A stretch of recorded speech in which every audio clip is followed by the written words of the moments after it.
the game!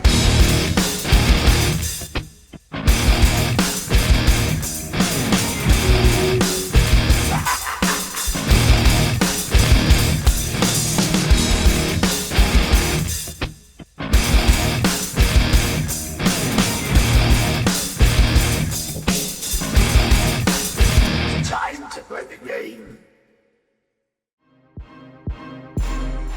Alright, so this is the final part of our look at the whole Triple H versus Kevin Nash rivalry that took place in WWE. I remember wanting to cover this all in one video, but I talked too much nonsense, so yeah, it ended up being a three-parter. The first video looked at Triple H versus Kevin Nash during the Ruthless Aggression era. The second video covered the Triple H and CM Punk Night of Champions 2011 match, which also included Kevin Nash. And in today's video, we're going to check out the Triple H and Kevin Nash Sledgehammer match from TLC 2011. I hear people ripping into this match quite often, and I think when people hear the word Sledgehammer Ladder match, they immediately think of something that just couldn't work, especially with a big guy like Kevin Nash. But hopefully today I can change your opinion, because I actually enjoyed this match and it definitely exceeded my expectations. So let's see how it all came about.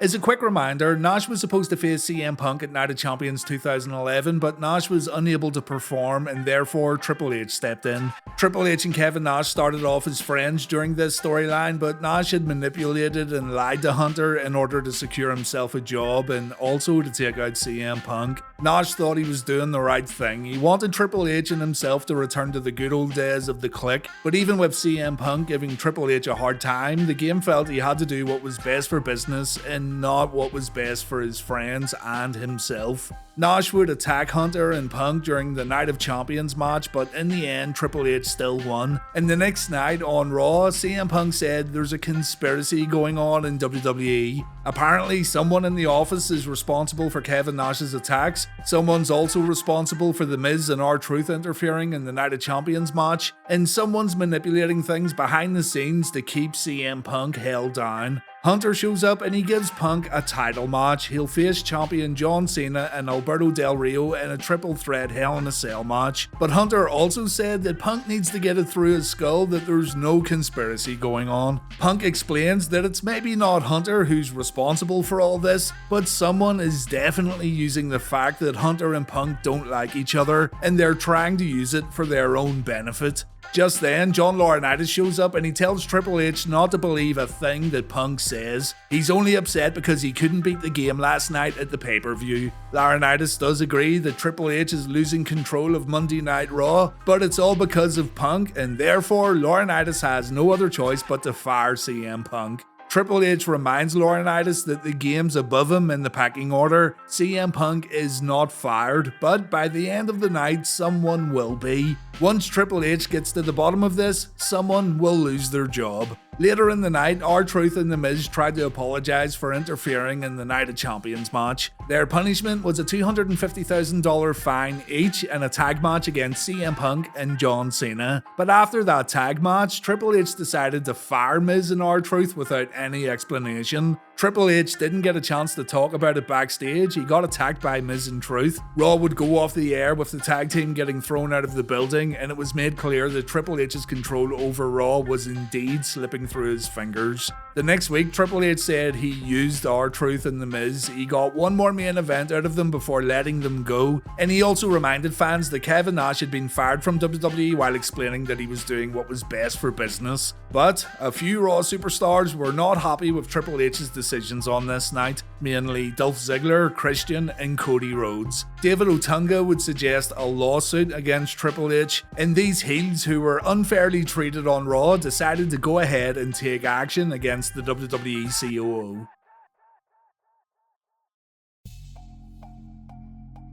The next week, on the October 3rd episode of Raw, Triple H sought a vote of confidence. This was all spearheaded by John Laurinaitis, of course. Things had escalated with The Miz and R-Truth also filing a lawsuit, and on top of that, Miz and Truth showed up at Hell in a Cell and they caused a scene in the main event. Triple H explained that he's old school, he likes seeing people beat the hell out of each other, and he thinks the fans that tune into WWE also enjoy seeing people beat the hell out of each other. Hunter wants fans to have a good time. It's those fans who Triple H works for, and it's certainly not anyone who stands around the ring right now. And Triple H is very curious to hear if these superstars think differently, or if Triple H should think differently about how to go about things. Wade Barrett, the spokesman for these superstars with grievances, says that Triple H is providing an unsafe working environment because Triple H can't control his talent. Hunter enjoys chaos, he even admits it himself. But Triple H shoots back by reminding fans of the Nexus, a faction led by Wade Barrett who tried to take over WWE. The only reason Barrett's upset with Triple H's chaos is because Wade Barrett isn't the one causing it. Mike Chioda represents the referees and he says things have never been this bad for officials of WWE. For the first time in 23 years, Chioda's afraid to come into work. The Divas aren't happy either, and Jerry Lawler gets in the ring to say that Raw is indeed becoming too chaotic, but it's not Triple H's fault, it's someone behind the scenes trying to sabotage Hunter. The thing is though, it's everyone else who's paying for it. So the male roster, the female roster, and the referees, everyone votes no confidence. Jerry Lawler's the first man to walk out and leave his job. The superstars then follow as the crowd chant Triple H. The referees walk away from their job. Michael Cole gets up and leaves, as does Booker T. Even the cameramen give up their work at WWE. Jim Ross ends up being the last person left. The crowd cheer for Jim as he remains in his seat, and the crowd boo him when he stands up and he walks away. John Laurinaitis comes out to get a good look at Triple H standing there all alone, and Hunter says he's sorry as Raw goes off the air.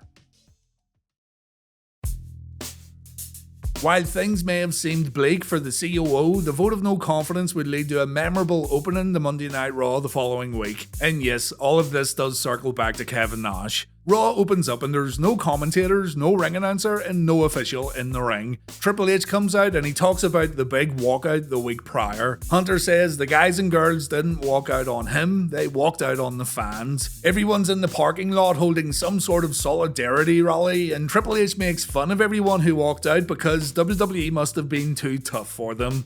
Triple H has an option, he can step down. If he does step down, everyone in the parking lot will come back to work. Apparently they all have their gear with them tonight. The fans in the arena don't want Triple H to step down. Triple H can't bring himself to quit either, so the guys in the parking lot can kiss his ass. Hunter says he'll get a broomstick and wrestle the broomstick for 2 hours if he needs to, saying that a broomstick would give him a better match than most of the superstars in the parking lot anyway. Hunter says come hell or high water, the fans will get a show tonight and Triple H will be the man to present and host that show. John Cena then appears, and John says he wasn't involved in the group's decision last week, even though Cena got brutally attacked in that Hell in a Cell match by Miz and R-Truth. Cena has confidence in Triple H, he's worked for some of the worst GMs of all time, so Cena's staying on Monday Night Raw. Cena loves the unsafe working environment. Sheamus has confidence in Triple H. Sheamus says he respects Hunter and he didn't come to Raw to sit in a parking lot with a bunch of losers, so Sheamus is on board.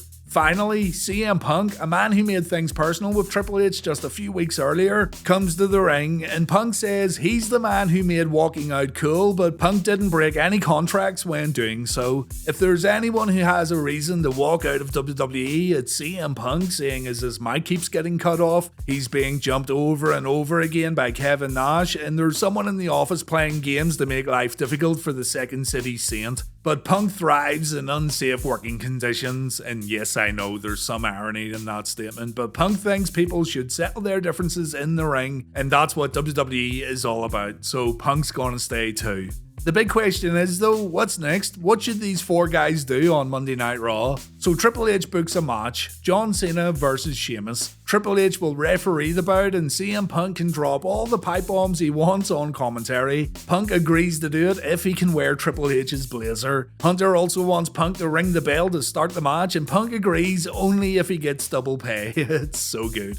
The match gets underway. Punk is excellent on commentary as always. Things are just getting good, but then Vince McMahon comes to the ring and the match gets stopped. McMahon says that he loves what Triple H has been doing and he loves the Wild West style of Monday Night Raw that Hunter's produced, but not everyone likes it, including those in the parking lot and the board of directors. Vince McMahon fought the decision, but there was nothing he could do. Triple H has been relieved of his duties and he will no longer run Monday Night Raw. John Laurinaitis is now the interim general manager. The superstars come back, some are happy, some are clearly not happy. Laurinaitis goes on a power trip right away by firing Jim Ross, only to hire him back the next week just to show he could. He reinstated R-Truth and The Miz, and he also booked a tag team match for these two at the Vengeance pay-per-view against CM Punk and Triple H.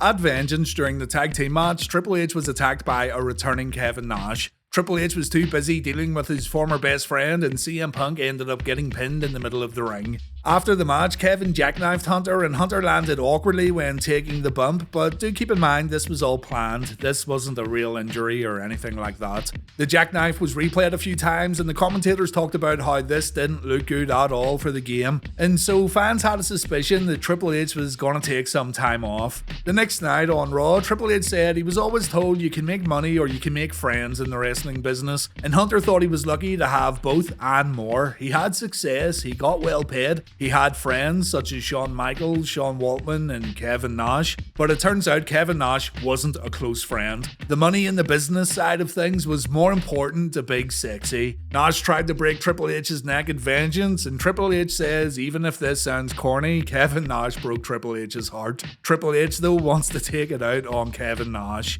Hunter tells Nash to get in the ring for an ass kicking of a lifetime, but Hunter doesn't get Nash, he gets John Laurinaitis. Hunter tells Ace to shut up and stay out of the ring. Laurinaitis also has to give Nash a contract that Nash can't refuse, and if Laurinaitis can't find Kevin, then Triple H will go to Kevin's home, and his actions will cause WWE a whole lot of embarrassment. Turns out Nash was in the building, he attacks Hunter from behind with a sledgehammer, and it looks like further damage has been done to Triple H's neck. Backstage, Triple H collapses and he has to get put in an ambulance, but Big Nash tells the doctors and trainers to stop what they're doing so Nash can help his old buddy. While still on a stretcher, Triple H then gets set up against the wall and Nash gets in another shot with his sledgehammer. According to Kevin, the Triple H vs Nash match was supposed to take place at Survivor Series, but because The Rock was coming back for a tag team match, WWE wanted to put the Hunter vs Kevin match off until the TLC pay-per-view, and that explains why Triple H was written off TV for a few weeks.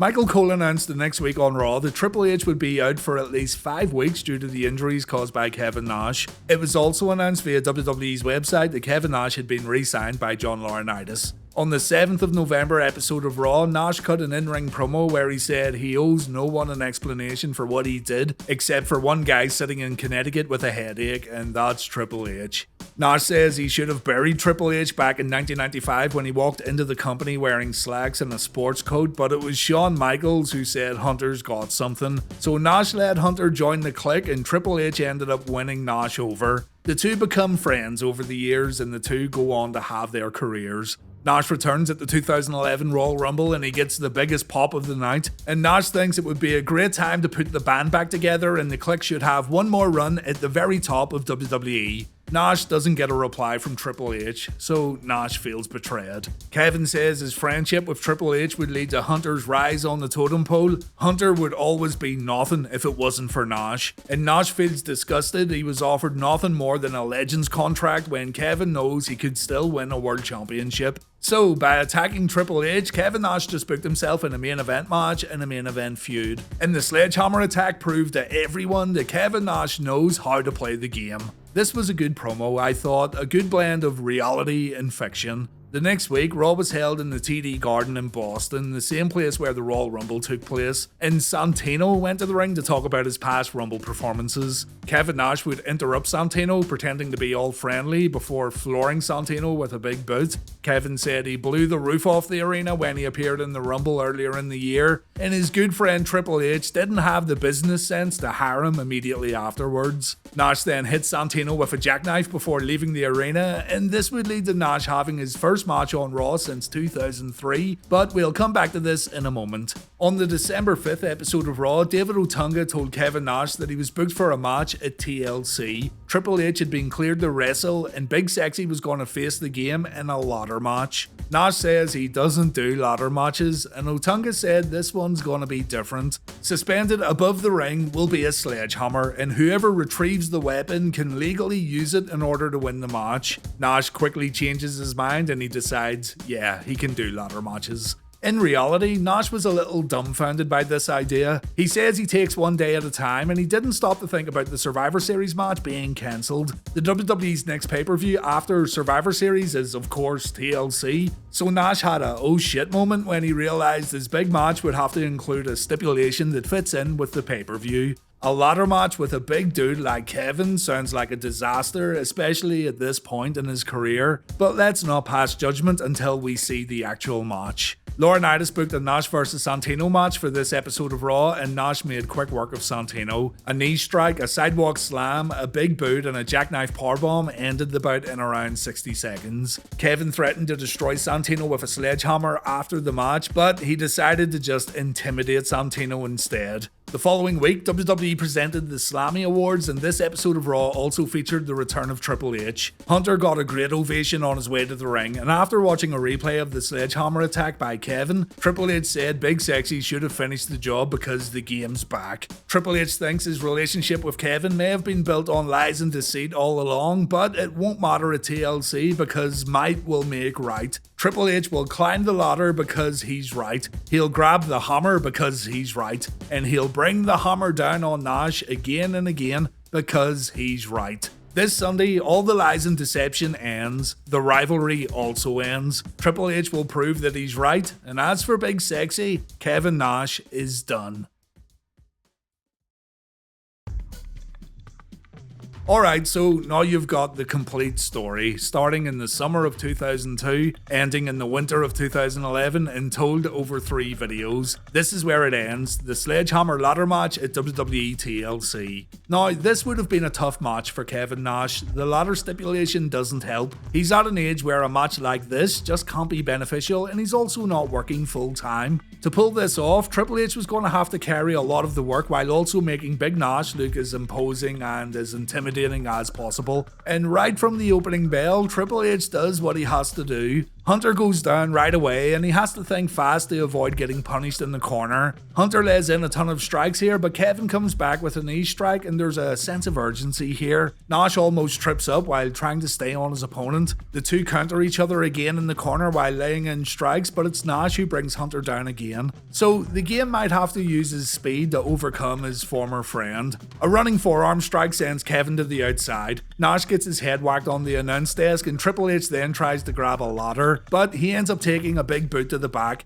and this allows Big Nash to lift that ladder and knock Hunter over the guardrail. Nash puts a ladder in the ring as Triple H wakes up, and the game performs a diving forearm from the top of the announce table. Nash gets knocked over the guardrail, but a back elbow buys him enough time to climb back over, and then Big Kev performs Snake Eyes on the game. The back and forth match continues with Kevin getting thrown into the ring post. Hunter then grabs another ladder, and back inside the ring he's gonna target Nash's legs and knees. It's no secret that Nash dealt with quadricep injuries to the point where it became the most played out meme in wrestling history, but Hunter's now found his target and he's gonna put a lot of focus on Nash's weak point. Triple H attacks both the left and right sides here, by the way, but you get the idea.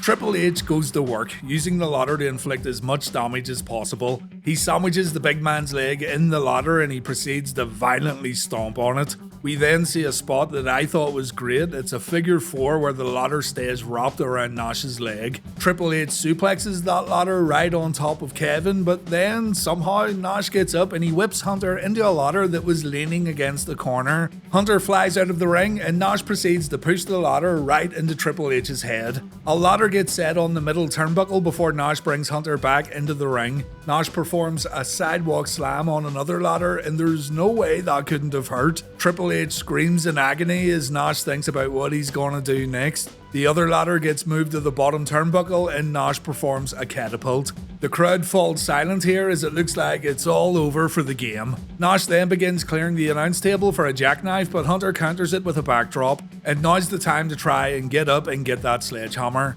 Triple H almost gets it too, but Nash gets back in the ring and Hunter gets stopped with a clubbing blow to the back followed by a clothesline. Hunter then gets thrown back in the corner and Nash then performs a choke slam. We don't see that too often from Big Sexy. Nash grabs a table from under the ring, he sets it up and he tries again for a jackknife, but Hunter pushes him into that ladder in the corner and the game sends Nash out of the ring with another strike from the ladder. Triple H tries again to grab the sledgehammer, he has difficulties unhooking it and Nash is able to climb up too to give Hunter a punch to the face, but Triple H swings the hammer twice and Nash falls off the ladder and through the table. Honestly, this could have been the best bump Nash has ever taken, though I am a sucker for the giant powerbombing Big Sexy on Nitro. Still, Triple H takes the sledgehammer, meaning he's now legally allowed to use it as a weapon. A referee gets in the ring to count the upcoming pinfall or check for a submission, and Triple H goes to work. Nash gets hit multiple times and all Triple H has to do is cover his opponent. Hunter gets rid of the ladder, that won't be needed anymore, and Kevin Nash takes a pedigree in the middle of the ring. This should be the end of it, right? Well, Hunter isn't through just yet. He wants to hit Kevin one more time with that hammer. While on his knees, Nash puts up the click hand gesture, hoping that an old friendship may save him from even more punishment. But Triple H tells Nash to suck it and Big Sexy gets knocked out. Hunter covers Nash and Hunter wins the Sledgehammer Ladder match. This time, it's Kevin Nash being carried out on a stretcher as Triple H celebrates in the ring. The crowd goes nuts, and that's how it ended. I thought the match was absolutely fine, and I thought it went beyond what many fans could have expected. All things considered, I really don't think there was any more you could ask of Kevin Nash here, and Triple H made everything Nash did look good. I think with a lot of wrestling matches, especially those that feature a superstar from the past, if you set your expectations accordingly, you really can't go wrong, and you might even find yourself enjoying matches that you initially thought didn't sound too good on paper. Seeing Triple H versus Kevin Nash in a Sledgehammer Ladder match will immediately make you think, oh god, this can't be good. And you can easily find 10-year-old internet posts where fans laughed at the idea. It does sound a bit WCW 2000s to be honest, but you'll also find posts after the match where people were surprised that the bout wasn't all that bad. Of course, there's also the usual group of fans who just despise anything Triple H or Kevin Nash would do 10 or even 25 years ago, but I say give this one another watch and enjoy it for what it is. It's not a match of the year candidate at all, but it's still fun and I thought it was a good way to end the rivalry. Thanks for watching this one guys, I hope you enjoyed it and take care.